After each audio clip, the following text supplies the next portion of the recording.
on Thursday, March labour market data comes out. What do you expect that to involve?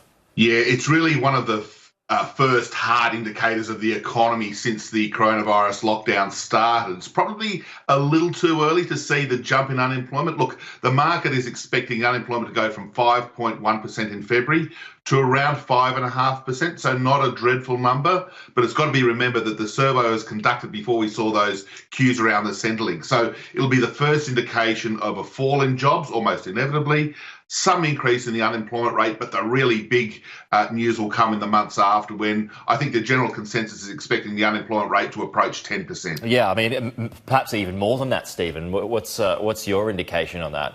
Yeah, look, well, the funny thing is the measurement of this, and I don't want to be too technical so early on a Monday morning, but the JobKeeper package, which of course is excellent and something that's really, really important to keep people with attached to the labour market, they're probably not going to be measured as unemployed because they're still working for their particular firm. So the unemployment rate might not increase as much as we were fearing perhaps a few weeks ago. But what the other indicator that the Bureau of Statistics put in their labour market numbers is underemployment. And that is people who have a job but aren't working very many hours. So that's going to be the other part of the numbers that we'll be looking at on Thursday. And that will show that the underemployment rate, which is already around about 8%, will probably easily exceed 10%. You know what's been interesting over the last couple of weeks now, Stephen, are stock prices. There had been a lot of trepidation and there's a lot of mum and dad investors who were looking to get in, and an economist referred to it as dumb money. A lot of dumb money had been thrown at the markets in recent weeks. But looking at the gains, has the floor been reached? Well, 3 weeks ago or so, the ASX 200 index, our own local stock market indicator, was down at about 4,600 points.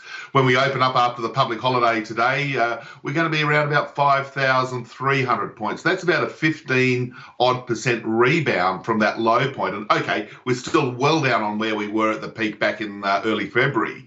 But the market, and certainly in the US, where there's been trillions of dollars thrown at the economy over there, the markets are looking forward. They're sort of thinking, well, we're seeing some tentative evidence of a slowdown in the spread of the virus. We're seeing tentative evidence that the brilliant scientists and health workers are coming up with solutions, a vaccination, maybe even a cure. I'm not a health expert, but so the market's looking at, hang on, if we can sort of start to beat this problem in the next few months, if we can actually beat it completely within, let's say, 9 or 12 months, then hopefully we revert back to something near normal. The economy will grow, businesses will make money, the stock market will pick up again. Well, I mean, when you look at the world graphs at the moment, when it comes to new infections, Australia can be seen as being the envy of the world in some cases at the moment. Only 22 new cases yesterday. I'm wondering what you think of this, because the government has always maintained, Stephen, that there will be a quick turnaround, a quick business turnaround once all of this is over.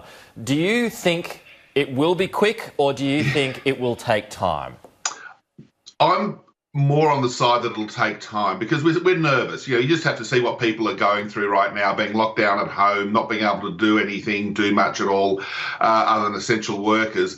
And I think once we get the okay from the government that it's okay to go to restaurants and bars and the theatre and the footy and the cricket and all these other things, we'll do it. But I think there'll be a significant proportion of the population that'll say, hang on, I'll do it, but with caution. I'm not going to rush out and spend my money. And the other thing, sort of, as we were touching on at the very beginning about the unemployment rate, if we find that instead of the 5.1% unemployment rate that we had prior to the crisis, if it is 7 or 8% when this crisis ends even, then of course there'll be a large proportion of the workforce that just won't be able to spend. So I'm more of the side we'll have a gentle pickup rather than a sort of a real resurgence back into the strong economic growth.